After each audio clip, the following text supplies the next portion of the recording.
ইলেকশনের কথা কইলেই নতুন বউর মতো বুক গুমরা করে থাকবেন কেন? এটা কেমন কথা হলো? ইলেকশনের কথা কইলে আরে মনটা খুব খারাপ লাগে। বিনা ইলেকশনে ক্ষমতাতে কি চান আপনারা? চেহারা তো এক একজনের লাল টুকটুকে হইতেছে, আপেলের মতো হইতেছে, দেখতেছি তো। মানুষ কি চোখ বন্ধ করে রাখবে? বিবেক বন্ধ করে রাখবে? কিছুই বলবে না মানুষ? আপনারা তাই করতেছেন। কই, আমি তো ফজলুর রহমান দিয়ে এখন রিক্সা দিয়ে হাইকোর্টে যাই। আমি ড্রাইভার রাখতে পারি না বলে গাড়ি চালাতে পারি না, তেলের দাম দিতে পারি না বলে গাড়ি চালাতে পারি না। আমি সেটা নাইবা বললাম, আমার ছেলে পেলেরা কি করে? এত সানাতুল্লাহ খায় না, সবাই কাজ করে খায়। সবচেয়ে ছোটটা ব্যারিস্টার, কাজে উপরের গুলা কি বুঝবার চেষ্টা করেন। আমি একটা গাড়ি চালাতে পারি না, আপনার 4 কোটি টাকা দামের গাড়ি চালান কেমনে? কি করে 25টা গাড়ি লইয়া 50টা মাইক্রোবাস নিয়ে একখানে যান? কেমন করে 100 গেট করেন বাড়িতে গেলে পরে? এগুলা কি? এটা তো অপসংস্কৃতি। রাজনীতি আপনারা ধ্বংস করে দিচ্ছেন, আমাদের ভবিষ্যৎ জেনারেশন কথা আপনারা ধ্বংস করে দিচ্ছেন। আর এইভাবে তো একটা দেশ চলতে পারে না। কি আপনাদের মনে হয় একটা দেশ? এখানে কোনো সরকার আছে? এদের কোনো নিঃশ্বাস প্রশ্বাস পাওয়া যায়? আপনি বিপদে পড়লে বলতে পারবেন আমি কোথায় যাব? একটা অরাজনৈতিক এবং একটা অনির্বাচিত সরকার, সেটার মধ্যে গোপনে গোপনে ষড়যন্ত্র করেন, বাজে রাজনীতি করা, এটা বাধা দিব না আমরা? আমাদের বয়স 72 বছর হয়েছে, আমি 77 বছর হয়েছে, আমি 60 বছর পলিটিক্স করি, দেশের জন্য সব শেষ করছি। আপনারা যা ইচ্ছা তা করবেন, আমরা আমাদের কথা বলবো না? যদি আপনাদের মতামত তাই হয় তাহলে জনগণের কাছে যান, দ্রুত যান, দ্রুত এই দেশের 17 কোটি মানুষের অভিমত নেন, রিপ্রেজেন্টেশন নেন, একটা নিরপেক্ষ নির্দলীয় সরকারের অধীনে একটা সঠিক ভোট করেন। হ্যাঁ, যে কথাটা জনাব ইউনূস সাহেব বলছে, করেন একটা ভোট, দেখেন হু ইজ মেজরিটি, বাংলাদেশের মানুষ কি চায়। এইগুলা করবেন না, খালি দিনের পর দিন। আপনাকে আরো অনেকবার বলছি, আওয়ামী লীগ আগামী 10 বছর তার আর কোনো সুবিধা নাই। মাঠে এসে দাঁড়িয়ে যতই বক্তৃতা করুক দূর থেকে। যারা মানুষের বাচ্চা, এদের বুঝতে হবে Fazlur Rahman is the man. সবাই মিললে যদি কথা কয়ে যদি আওয়ামী লীগের কেউ 12টা বাজে থাকে, আমি একা 50%। আবার এখন মুক্তিযুদ্ধকে রক্ষা করার জন্য আমি গলায় ফাঁসি নিব। যারা মনে করেন যে আওয়ামী লীগ কালকে এসে পড়বে, তারা ভুল করতেছেন। আর যারা মনে করতেছেন জীবনে কোনোদিন আর আওয়ামী লীগ আসবে না, এই নামে না আসলেও, এই নেতৃত্ব না আসলেও আওয়ামী লীগের রাজনীতি কিন্তু এই দেশে আসবে। আওয়ামী লীগের রাজনীতি কিন্তু এই দেশে আসবে। ওই যে গণতন্ত্র, ধর্মনিরপেক্ষতা, বাঙালি জাতীয়তাবাদ, সমাজতন্ত্র, এই রাজনীতি কিন্তু আসবে। এটা এখান থেকে কিন্তু নিশ্চিহ্ন হবে না, এটার পিছনে মানুষ থাকবে। এগুলা কইলে অনেক কথা কইতে চাই না তো। তারা সংখ্যায় কত? একটা দেশে বিপ্লব করতে 3 থেকে 3.5% মানুষের সমর্থন লাগে। ওই যে 3 থেকে 3.5% মানুষ কত? 60 লাখ।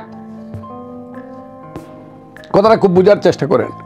60 লাখ মানুষ আন্দোলন করছে, 3 থেকে 3.5% মানুষ আন্দোলন। এটা কি সব কি বৈষম্য বিরোধী ছাত্র আন্দোলনের বা জামাতের লোক?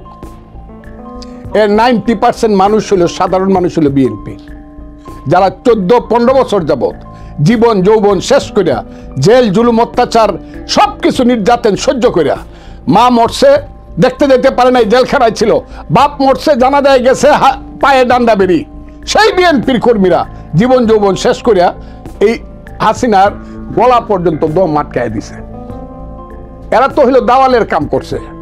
বৈষম্য বিরোধী ছাত্র আন্দোলন তো সর্বশেষ আইসে, আমি ধান পাকাইছি, এর ধানটা খাইতে দিয়া কইতেছে আমার সব দেওয়ান লাগবে, কারণ আমি তো কাটছি। এরা দাওয়ালের কাম করছে। আমাদের ভাটি এলাকায় দাওয়াল যায় বৈশাখ মাসে, আমরা ফসল ফলাই গৃহস্থরা করে, কিন্তু ওরা কাটতে দেয়, কাটতে দিলে 8টা কাটলে একটা নেই। ওরা ইমানদার। এখন এরা তো সব নিতে চায়, আমরা কিছু দিতে চাই না দেশের জনগণকে কিছু, এরা সব নিতে চায়। আমরা যেহেতু কাটছি কাজে সব দান আমাদেরকে দাও, এটা ঠিক না।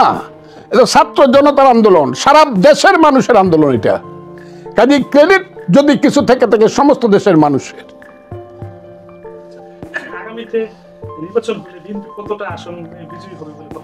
এটা আল্লাহ জানে কতটা আসন পাবে। তো বিএনপি আল্লাহর রহমত যদি ফেয়ার ইলেকশন হয়, অবশ্যই দেশে বহুত বড় মেজরিটি নিয়ে সরকার গঠন করবে ইনশাআল্লাহ। এই ব্যাপারে কোনো সন্দেহ নাই। ওই যত কথাই কুক বিএনপিরা লুটে ফেলতেছে, এগুলো যত কথাই কুক কইয়া দেখতে পারে।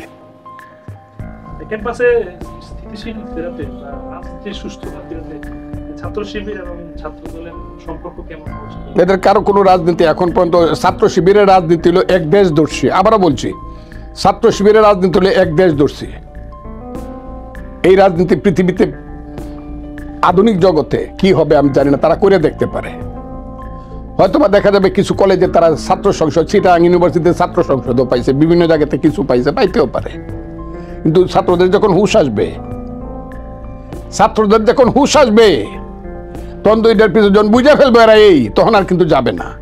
আমি বললাম, মানুষ পিছনে যেতে চায় না, অন্ধকারের দিকে মানুষ যেতে চায় না, মধ্যযুগের দিকে মানুষ যেতে চায় না। এরা যতই বলুক আমরা কোরআনের শাসন চাই, মুহাম্মদ আমাদের নেতা, যত কথাই বলি ইসলামিক শাসন চাই। পৃথিবীতে কোথায় ইসলামিক শাসন? সৌদি আরবে এই যে প্রত্যেকটা বাড়িতে বাড়িতে সিনেমা হল খুলতেছে, প্রত্যেকটা মেয়ে এখন গাড়ি চালায়, মেয়েরা এখন ফুটবল খেলে। সৌদি আরব কোনটা? তাদের পৃথিবীর কোন মুসলমান দেশটা? সেটা মালয়েশিয়া, ইন্দোনেশিয়ার থেকে ধরে একদম আমি মিশর পর্যন্ত এদেরকে দিলাম, লিবিয়া পর্যন্ত এদেরকে দিলাম। কোথায় ইসলামিক শাসন আছে পৃথিবীতে? কোথায়? যেখানে 100% মুসলমান আছে সেখানেও কি ইসলামিক শাসন? এগুলো মানুষকে এইসব কথা বলে ধর্ম ব্যবসা করলে হবে নাকি? ধর্মের নামে ব্যবসা করা, এটা modern life, it is fit দুনিয়া, দুনিয়াদারির ব্যাপার। আগে ওই যে চাউলের বাজারে আগুন লাগছে, জিনিসপত্রের বাজারে আগুন লাগছে, এটা দুনিয়াদারির, এটা আগে ঠেকান। এইটা ওয়াজ পরে ঠেকবে না, মিলাদ শরীফ পরে ঠেকবে না। এটা করতে হলে যোগ্যতা লাগবে, আধুনিক যোগ্যতা, বাণিজ্য মন্ত্রীরও লাগবে, সবারই লাগবে। ওইগুলা করেন। মানুষ খাইতে পায় না, পেটে ভাত নাই, পরনে কাপড় নাই, আপনি খুব আকারে ওই আজহারি দিয়ে ওয়াজ করলে মানুষের পেটের ভাত, পরনের কাপড় আইসে দেবো গা।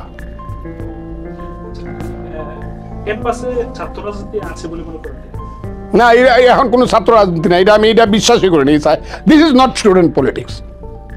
স্টুডেন্ট পলিটিক্স যদি আপনাকে দেখতে হয় তাহলে 1874 সনে যাইতে হবে, যেখানে আনন্দমোহন বসু এবং প্রেসিডেন্ট এবং আনন্দমোহন বসু, সুরেন্দ্রমোহন ব্যানার্জি দুইজনে মিলে ভারতীয় ছাত্র ফেডারেশন 1874। কত বছর হয়েছে? 1974। কত বছর? 100 বছর। আর এখন কত? 24 আর 26, কত? 25 আর 26, 51 বছর।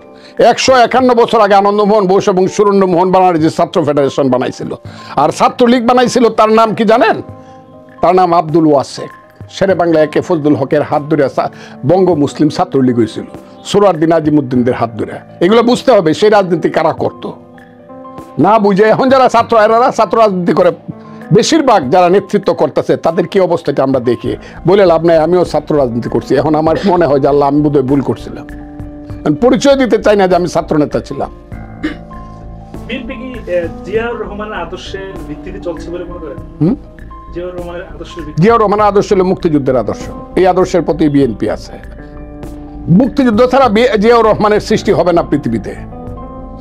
মুক্তিযুদ্ধ বাদ, জিয়াউর রহমান বাদ। কাজে জিয়াউর রহমানের আদর্শ হলো মুক্তিযুদ্ধের আদর্শ, এই পথেই আছে বিএনপি।